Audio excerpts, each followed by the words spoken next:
I can hear a couple of influences in your playing. I would say there's 0 or 1% of blues in your playing. You don't come from that not really. area at all. And I'd be interesting to know what guitar players you latched onto when you were growing up and starting to play lead particularly. Okay, well, I remember slowing down to my tape machine to Ritchie Blackmore solos from Deep Purple. That was the first guitar I really got into. Then Jeff Beck has always been loomed large, and he's one of the only guitarists I can think of that's got better and better and better and more experimental, and just insane things he does with the guitar.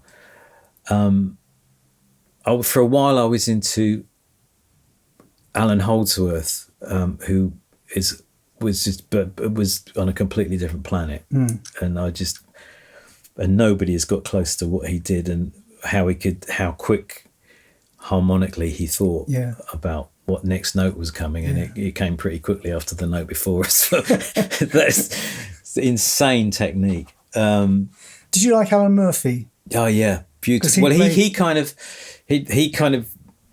had something about Holdsworth about him, but he kind of managed to make it really accessible, and and put it into. He's the first person to really play that kind of guitar on a pop record. You know? And he was amazing. Yeah, because he played with Go West and Level 42, Level 42, and also Mike and the Mechanics as well, didn't he?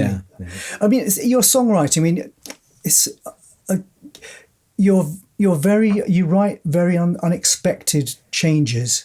You know, if you hear a Nick Kershaw track for the first time, and there's a run and the first note's C and the second one's B, you expect the third one might be A. It's usually E flat or F or something else, and it might not be on the beat that you thought it would be. And do you write unexpected things deliberately? Are you looking to sound, I want to fool them? Not when I started. I kind of like the first album. Not really. No, I just wrote what I wrote, and that's I just followed the melody, and it kind of. But I like to throw the ear out a little bit and then bring it back in again. But come the second out, I became aware of getting a reputation for doing that, and I did catch myself, especially on the second and third albums, of actually doing it for the sake of doing it, just to be a smart ass. Yeah, and it sometimes to the detriment of the song. So it's not always the right thing to do. But but nowadays, no, I do. That's kind of how I hear it. And it's not usually the melody changing that much. It's usually the harmony changing underneath it, and then it takes the melody with it, so it goes somewhere else. Yeah, your songwriting, your lyrics are always very interesting, and they're quite political. They've always been quite political, even wouldn't it be good? Is kind of political, and of course is I won't let the sun go down on me. Very political, and you've always had an eye on, not necessarily being political, but having an eye on the environment and what's around and what's good and what's bad in society. I'm not. I'm kind of wary of trying to preach at people or change anybody's mind, because I know that just doesn't happen. People have got think what they think, and this is just what I think and what I believe about things most of the time. And it's not necessarily important. It's kind of in the song itself. It's just me getting things out of my system. For instance, I Won't Let the Sun Go Down on Me is a great summer tune, isn't it? It gets played on the radio every time the sun comes out, which is great for my PRS. But it's not about the sun at all. It's about the end of the end of civilization as we know it. And because at the time there was the early sort to mid 80s, it was CND and all the big marches and anti-nuclear marches. And we lived near Mildenhall, which was going to be one of the first places hit. Yeah, absolutely. So we were all in that kind of that was a genuine thing. With the mutually assured destruction was just something just around the corner. It was. So I wrote a song about not wanting to let that happen, and and that's what that song is about. And it might soak in, it might filter through, it might make them think about something else, but that's not the purpose of the song. As I say, exactly. The purpose is just for me to get it out of my system, and the other purpose was to hide the fact that I'm rubbish at writing pop lyrics. I can't do it. I can't, which is 90% of pop lyrics about shagging or girlfriends left or whatever. That's what it's about. And some people do that really well and do it really, and you can do that very, really intelligently. Lionel Richie, for instance, is absolutely brilliant at that. But I never could, and and also I didn't want to early on. I didn't want to write about me because of imposter syndrome. Yeah, I didn't want to get found out. So I thought I did everything I could not to write about myself or my own relationships or anything like that, which changed over a period of time when I got a bit more confident. And when I started writing again started writing for myself again in sort of late 90s, I figured out it's actually quite a bit easy to write about your own experiences because you don't have to look them up in an encyclopedia. That's what happened. That happened to you. Write about it. So it's not. But I mean, on the earlier stuff where you say you're not particularly doing that, I still think I can sometimes detect a song that's written in the second person is actually about the first person. Yeah, absolutely. Which is nice. And that's a good writing. That's ploy, a good device. Yeah, that's. And sometimes I did it consciously, and sometimes I did it unconsciously. Yeah. But they're all words, and they're all coming out of my head. So ultimately, all the songs are about me. Yeah. So go back when you played with a mutual friend of ours, Reg Webb, in his band. At their time, they were the pinnacle of players around this area, and that must have been a serious training ground. Yeah, it was. I remember my first and second gigs were kind of sum it up really. The first gig, because as you know, but others won't, we used to go to the Kingfisher in Ipswich. It was a pub in Ipswich. Sunday night, there was always a band on. It was a great night. But the highlight, usually about once a month, Fusion used to turn up and they played, and they were the guys, right? They were the guys, and they used to play all the really difficult stuff, all the notes, all the right note order, and it was, and the drummer could count up to 7, and it was great and amazing. I was fortunate enough to be offered that gig.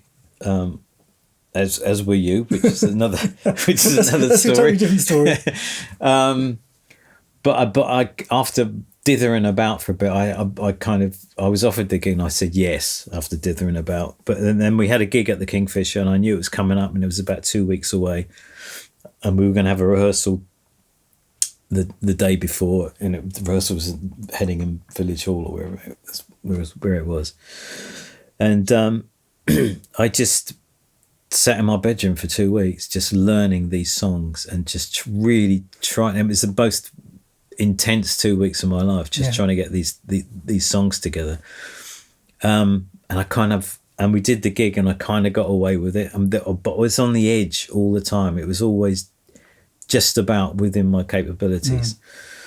And then the second gig was the part of the iceberg that you don't see, and that is when Fusion, this is what they do to earn a living, and you go to Walthamstow Town Hall and you play for some businesses annual party or whatever, and I'm in a purple velvet suit and I'm standing on stage with no idea what I'm doing. There are songs coming at me I haven't even heard before.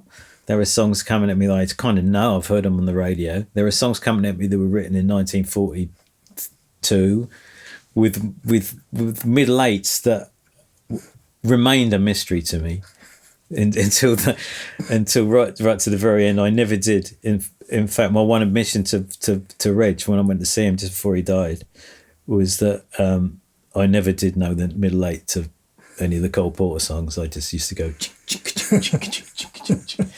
all the way through it. So you're just literally learning as you're going along these songs. In a second gig, I might have picked up a few things from a couple of the songs, and in the third gig, I knew a bit more than the fourth gig.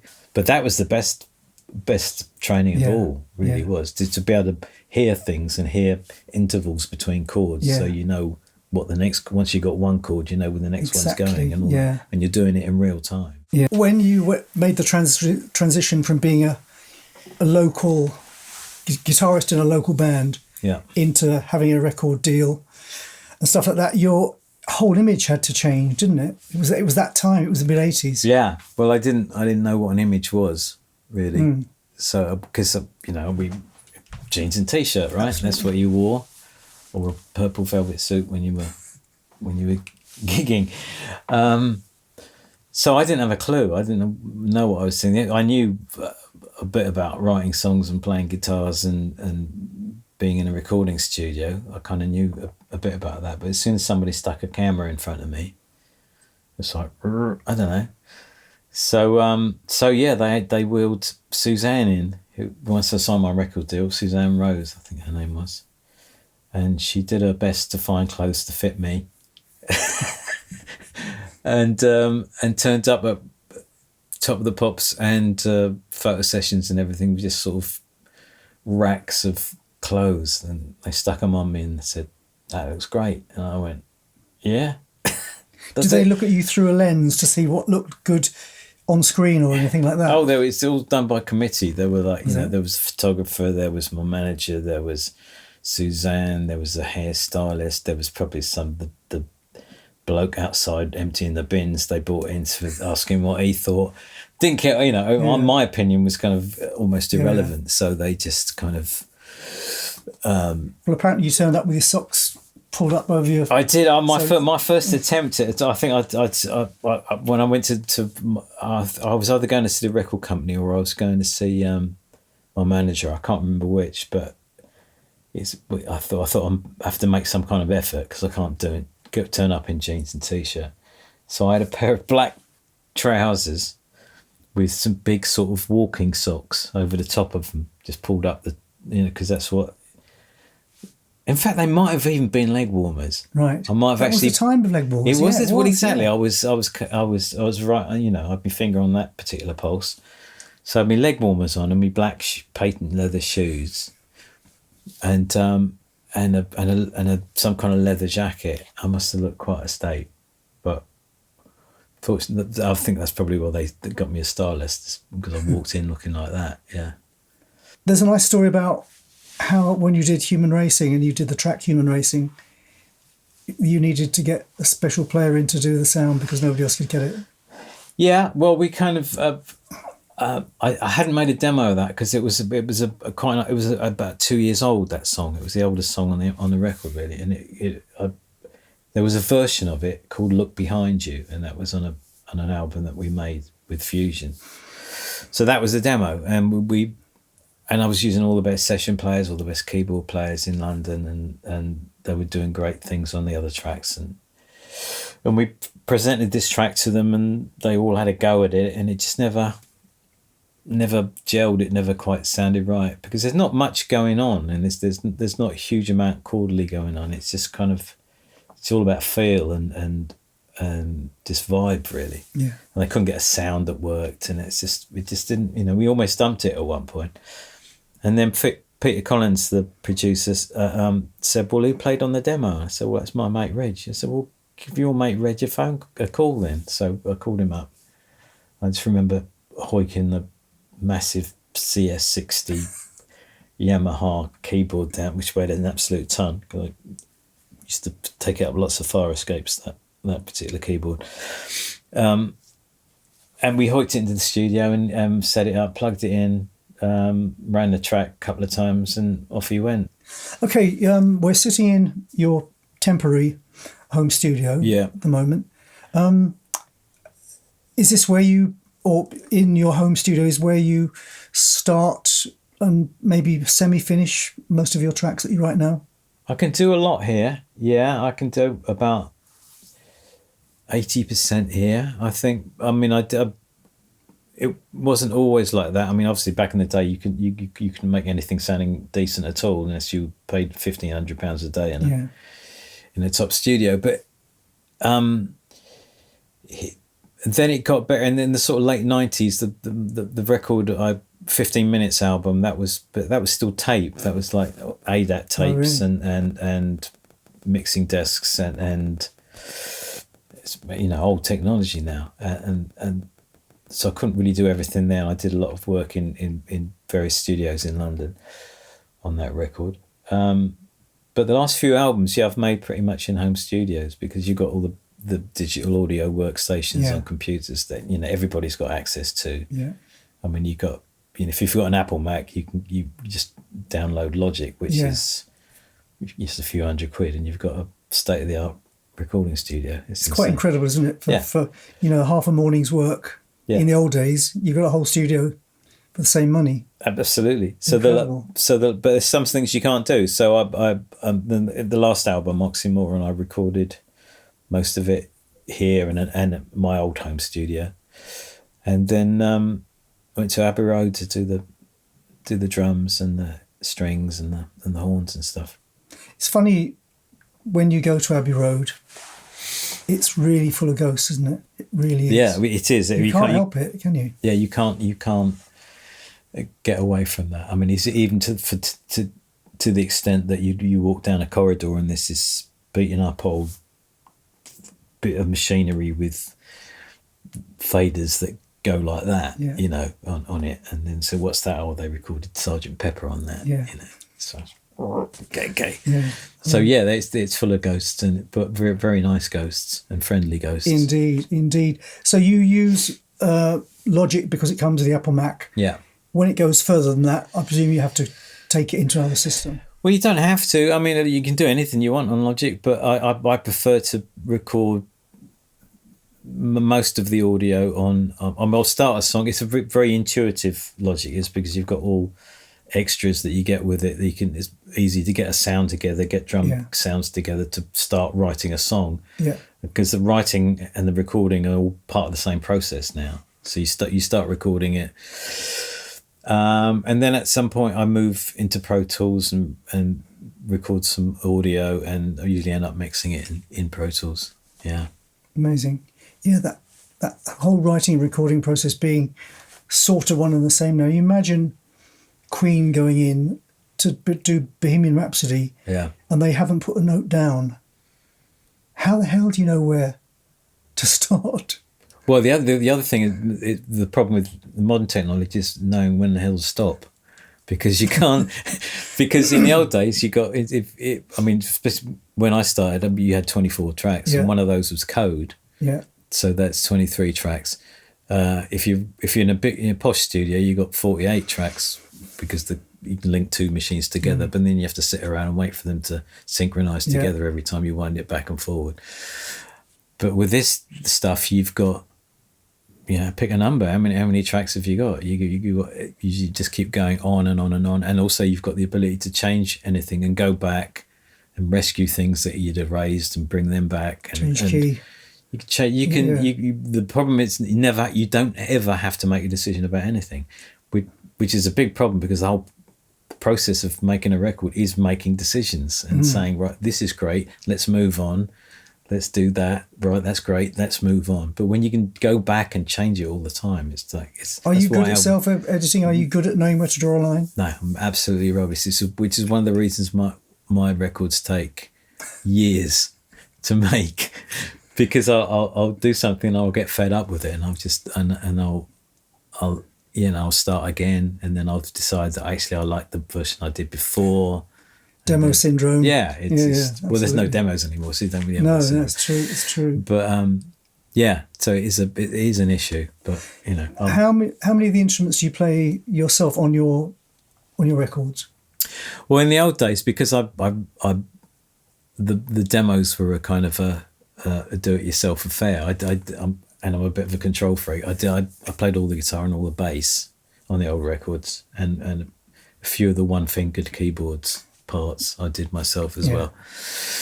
Nowadays, I kind of do all the guitars.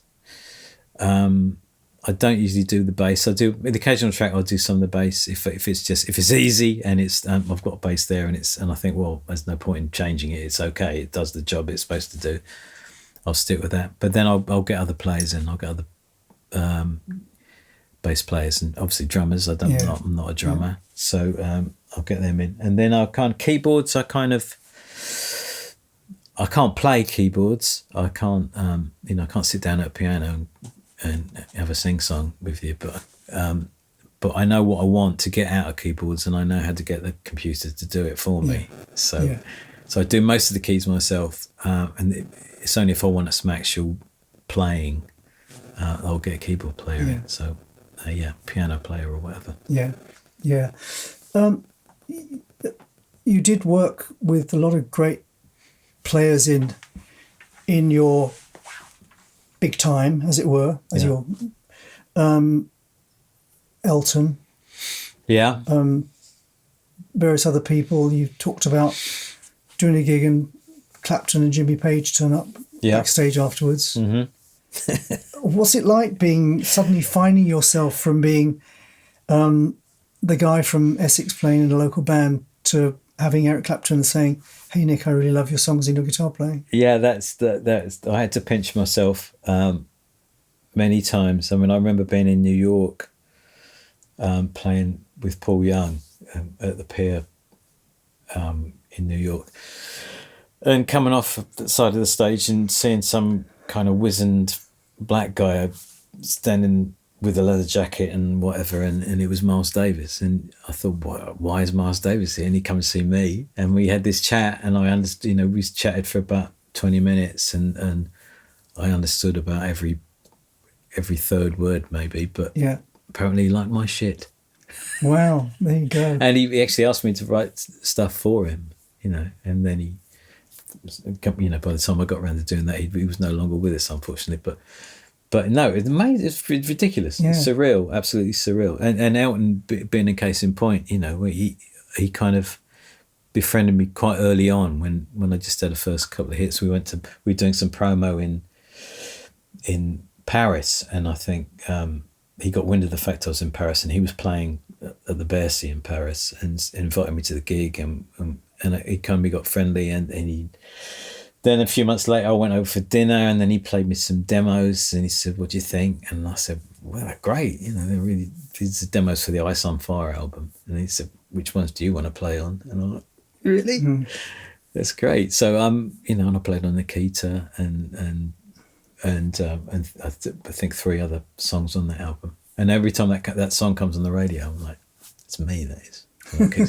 On rhythm guitar. Tell me a bit about your guitar sound on that, because I believe that you use modelling stuff now, not live amps. Yeah. It sounded like a Marshall stack with a nice overdrive pedal in front of it on full tilt. Well, that's the beauty of technology nowadays. I mean, I went through... I've been through so many amps over the years. And the issue you always have is you might find one amp that you like, and it's okay if you're touring the UK, but if you've just got off a plane and you turn up at a festival in the middle of Denmark or somewhere, and then you've got no sound check, and you're presented with what you asked for, but it isn't quite what you asked for. It's something slightly different, and you're trying to get a guitar sound backstage while the band before you is still on, and then you get on stage and it just sounds horrible in your ears. Because of the technology, because I use modelling technology, and it's basically you stick your plug in one box and the sound comes out the other end, and it's always exactly the same in my in-ear monitors anywhere I go, and it's and I can just stick it in a hand luggage and take it with me.